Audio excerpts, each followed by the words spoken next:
This winter in the ski industry felt unlike anything we've seen in years, and there's good reason for that. From operational controversies to on-mountain accidents to weather instability, the 2024-2025 season was packed with drama, danger, and a few unexpected developments. So what do we make of all of these developments, and what do they mean for the future of the ski industry? Well, in this video, we'll dive deep into the most notable things that happened across the North American ski world this winter. Let's jump right into it. Let's start with what may have been the most disruptive storyline of the year: ski industry workers pushing back against corporate power.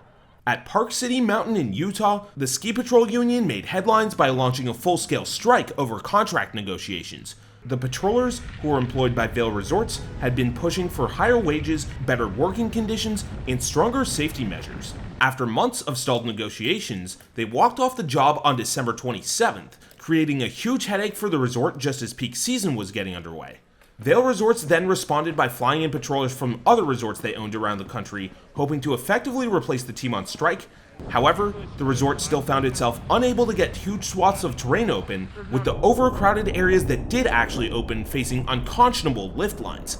This was the first ski patrol strike of its kind in more than 50 years, and it reignited national conversations about labor conditions in the ski industry. The strike reached a resolution after 12 days, but not until the patrollers had walked off the scene for the vast majority of the December holiday period, upending thousands of people's vacations. Vail Resorts is now facing a class action lawsuit from some of these visitors who claim the company intentionally failed to warn them about the strike and its potential impacts. But Park City wasn't the only Vail-owned resort where worker concerns boiled over. In the wake of what happened with the ski patrol there, patrol unions at Keystone and Crested Butte also voiced public frustrations, though both mountains did eventually reach agreements with Vail Resorts.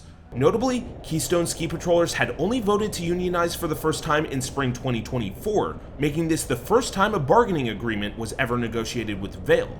It's also worth noting that this year's unionization developments were not exclusive to Vail-owned mountains. Solitude and Arapahoe Basin, both of which are now owned by Alterra, also voted to unionize within the past year, although neither has at least publicly reached a contract with their owner. Other resorts out west, such as Whitefish and Eldora, have taken similar steps as well. Patrollers from these mountains raised similar concerns to that of Park City's patrollers, citing stagnant wages and a lack of career progression in the move to unionize. Besides the ski patrol strike, the highest profile labor-related event arguably took place at Breckenridge, another Vail Resorts-owned mountain. Employees took to social media to expose unsafe and substandard conditions in company-provided housing. Reports described units without functioning heat during sub-zero cold snaps, no hot water for extended periods, and pipe bursts in at least 3 buildings. Some employees said their apartments were effectively unlivable, a disturbing reality in one of the country's most visited ski towns. Winter sportsgoers and industry observers criticized the company for prioritizing profit over the well-being of its workers, especially in light of the ski patrol strike under Vail's watch only weeks earlier. Combined, these issues became flashpoints in the larger debate about the future of labor in the ski world, where the tension between corporate growth and worker welfare is now more visible than ever. Unfortunately, it wasn't just labor issues that rocked the industry this year. This season also saw a disturbing number of lift-related incidents, sparking new concerns about safety and deferred maintenance. While chairlift malfunctions are rare, there were several high-profile failures that raised eyebrows this winter. At first, the focus was again on Vail Resorts, with 2 major accidents occurring at the resorts they owned. The first one happened this December at Lake Tahoe's Heavenly Resort, where a chair on the Common Express slipped backwards and collided with another chair, causing 5 guests to fall nearly 30 feet and leading to multiple hospitalizations. In New Hampshire, a chair on Attitash's Flying Bear lift detached and fell to the ground, injuring a skier who was riding the lift and prompting a state investigation. The lift was permitted to reopen more than a month later, but only after several chairs that had been found to have faulty grips were removed from the line. But by March, it became clear that these major issues were not exclusive to Vail-owned mountains. At British Columbia's Kicking Horse, a gondola cabin on the Golden Eagle Express separated from its cable shortly after loading, forcing a dramatic rope and helicopter evacuation. And in one of the most tragic incidents of the season, a strong wind gust at Red Lodge Mountain in Montana caused the triple chair to derope, ejecting a rider who later died of his injuries. Looked at together, these incidents marked a dramatic increase in serious lift incidents versus previous years. While it's important to note that lift riding remains incredibly safe overall, several concerns have rightly been raised about whether resorts have been focusing too much on cost cutting to the point of deprioritizing safety investments in a time of operational strain and climate uncertainty. Notably, every resort that had a serious accident this past winter was either in a region that had a well below average season the winter prior to this one, or was owned by a company that was heavily exposed in a region with a below average season. Speaking of climate uncertainty, the middle of this winter also brought one of the most alarming avalanche cycles in recent memory. The situation began with a historically low snowpack across much of North America through December and early January. Many resorts, especially in the Rockies and Sierra Nevada, were struggling with bare terrain and unreasonably warm temperatures. Then, seemingly all at once, the storms arrived, and they arrived hard, affecting some of the most prominent ski resorts on the continent. One of the most tragic incidents occurred at Mammoth Mountain, California. On February 14th, 2 ski patrollers were caught in an avalanche during routine mitigation work. While the area was closed to the public at the time, one of the patrollers suffered critical injuries and later passed away on February 22nd. Within the 2-week period of that tragic incident, inbound avalanches also occurred at Snowbird, Big Sky, and Palisades Tahoe, underscoring just how unstable the snowpack was across a large portion of the western United States. Another volatile snow cycle resulted in avalanches at Mammoth and Palisades Tahoe again in late March, with the Palisades Tahoe incident causing injuries to a ski patroller on duty.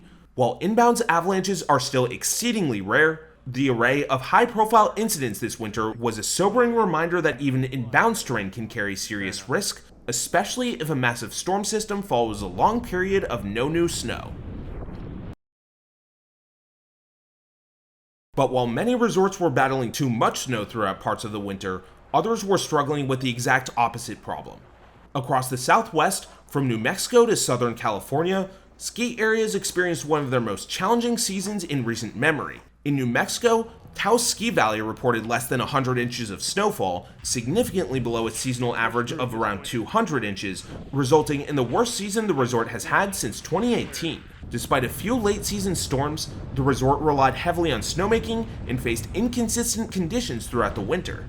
Several resorts near Los Angeles faced similar issues as well, missing out on storm cycles that hit further north in California. Arizona Snow Bowl had an especially slow start to the season, recording just 2 inches of snow by early January. Although a series of March storms brought this Flagstaff resort over 100 inches of snow by season's end, it remained well below the totals seen in stronger years, and many visitors, including some on our team, were greeted with white ribbon snow conditions and only a small handful of trails open. For many resorts in the Southwest, the 2024-2025 season was a reminder of just how precarious skiing and riding can be in marginal climates. Warm spells, inconsistent storms, and climate variability continue to threaten operations in areas that can't rely on deep base depths or consistently cold temperatures. The terrible season seemed to have had some impacts on operations as well. Southwest Colorado's Purgatory Resort, which is owned by Mountain Capital Partners, a ski resort company that's heavily leveraged in the Southwest, faced high-profile financial issues this March. The company abruptly implemented a wave of budget cuts across its portfolio, including staff layoffs, curtailed lift operations, and scaled-back events. However, despite these issues popping up this year, Purgatory did announce a new lift and small terrain expansion for the coming season, so it's hard to place how the financial situation is really impacting MCP as a whole. But regardless of Purgatory's true financial state, the timing of these cuts couldn't have been worse. Just days after the staffing cuts were publicized, a 7-year-old boy fell from the Purgatory Express lift and was later airlifted to Denver for treatment. The incident came at a moment when issues like overworked and undertrained staff, high-profile weather volatility, and lift safety were already top of mind. In many ways, it became a flashpoint that symbolized the perfect storm of challenges plaguing the ski industry this year, where financial stress, operational downsizing, and mounting incident numbers metaphorically collided on the mountain.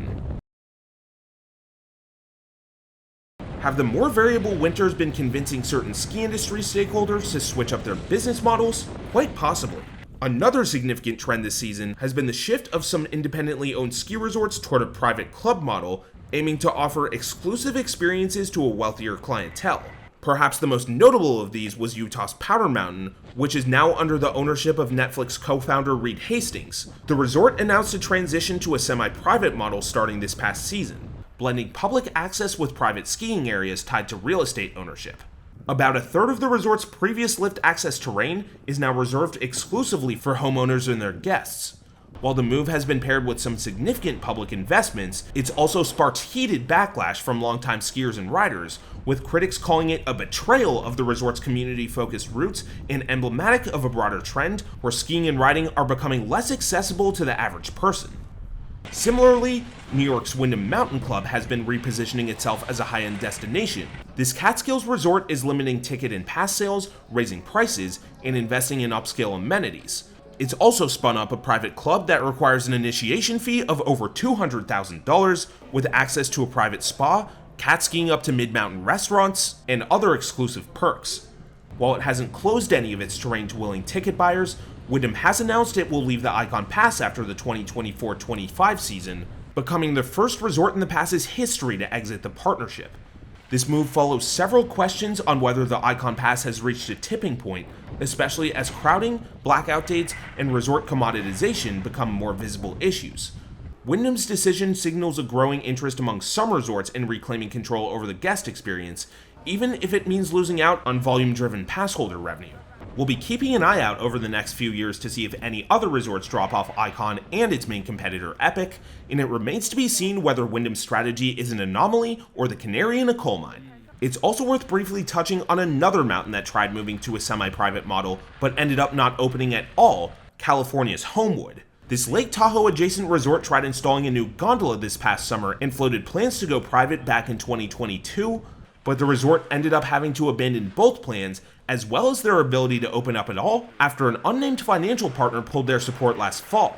According to the resort, the investors' withdrawal was tied to concerns over permitting timelines, delays that were ironically compounded by public backlash and speculation surrounding Homewood's potential privatization. As of spring 2025, the resort now plans to reopen next season and remain public for the foreseeable future, but for now, it appears the long-promised gondola still won't be making its way onto the mountain. But not every shift in the independent ownership space has been about exclusivity. For the first time in years, we're seeing one of the major ski corporations, Powder Corp to be specific, start to back away from ski resort ownership. This ski resort megacorporation, which owned 8 notable ski resorts across North America through 2024, made plans to sell 5 of them, including Killington, Pico, Eldora, Silverstar, and Mount Bachelor. At the end of last year, Powder went through with the sale of Killington and Pico, although it is worth noting that they've since gone back on their move to sell Mount Bachelor, at least for now. The change marks the first time in years that a large ski conglomerate has actively offloaded ski resort assets, making for a change versus the relentless acquisition trend we've seen since the early 2010s. Whether Powder remains an anomaly or we see other big companies engage in similar moves remains to be seen, but it opens the door to a new era where corporate consolidation isn't the only path forward, and where independent ownership doesn't have to mean exclusivity. When it comes to resorts historically owned by smaller entities, we're also seeing them stay in local hands. A similar story unfolded this year at Burke Mountain, also in Vermont, where ownership was transferred to a local group following years of instability tied to the EB5 investment scandal. The new ownership model emphasizes local stewardship, skier and rider access, and long-term sustainability over short-term profit. Together, these moves challenge the narrative that independent ownership always means privatization. In contrast to Powder Mountain and Wyndham, Killington, Pico, and Burke appear to be leaning into transparency, regional accountability, and broader accessibility. Speaking of new ownership strategies, another heartwarming example comes from New Hampshire's Black Mountain, where a push to become a skier-owned cooperative, similar to the Mad River Glen model, has captured attention for all the right reasons. Faced with financial uncertainty last year, the resort launched a grassroots campaign to preserve public access and community ownership, and ended up being temporarily purchased by the company that owns and issues the Indy Pass, with the goal of transitioning the resort to a co-op model by the upcoming 2025-2026 season. The managing director of the Indy Pass, Eric Mogensen, stepped in as the GM of the resort through the end of this season. The transition year results were incredibly promising from a customer experience standpoint. Mogensen personally paid parking tickets for visiting skiers and riders, staff handed out free cookies in the lift lines, and the mountain committed to staying open deep into the spring, targeting a season end date of May 3rd, while nearby Wildcat, owned by Vail Resorts, is closing weeks earlier than usual despite being known for its strong East Coast spring skiing. The effort didn't just win hearts, it tripled Black Mountain's revenue compared to the previous season. It's a compelling counterpoint to the trend of privatization, showing how creativity, transparency, and a commitment to community can reinvigorate a local ski area without sacrificing public access. But even when it came to the mega resorts, the developments in the North American ski world this winter weren't all chaotic. As in previous years, dozens of ski resorts continued to spearhead major capital investments, while some major corporations, such as Vail Resorts, notably pulled back on these projects versus previous years. Other high-profile resorts, including Big Sky, Jackson Hole, Banff Sunshine, and Lake Louise, installed new lifts that fundamentally improved the resort experience. And at Sun Peaks, Powder Mountain, and Deer Valley, guests found themselves able to take advantage of substantial lift-served terrain expansions, with Deer Valley's investment adding multiple lifts and dozens of new trails, and only being the first stage in a massive 3,700-acre expansion over the next few years. But the high-profile investments weren't the only ones that made an impact. Dozens of resorts funneled money into snowmaking systems, upgraded grooming fleets, new employee housing, Gladen trail work, and RFID gate infrastructure, investments that may not always grab attention, but collectively made operations smoother and skier and rider experiences more seamless. Taken as a whole, the 2024-2025 ski season was one of extremes. It featured some of the most significant labor actions in decades, real concerns about safety and infrastructure, a sobering period of avalanche activity, dramatic regional climate impacts, and continued questions about accessibility in the evolving ski economy. But it also showed signs of resilience, and even a few encouraging shifts toward a more balanced and community-focused industry.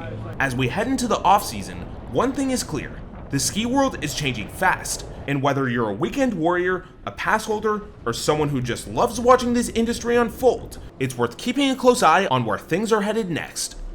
If you want to join us next ski season, you can check out our PeakHouse trips in the description below. We'll be staying in North America for some of them, but heading all the way as far as New Zealand for some of the others. And these are all turnkey trips, so as soon as you get off the plane, we'll be taking care of all the lodging, groceries, and transportation.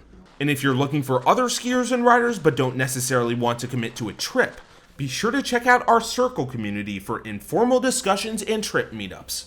For more information on the North American ski industry and over 100 ski resorts around the world, check out peakrankings.com. And special thanks to our Peak patrons. See you for the next one.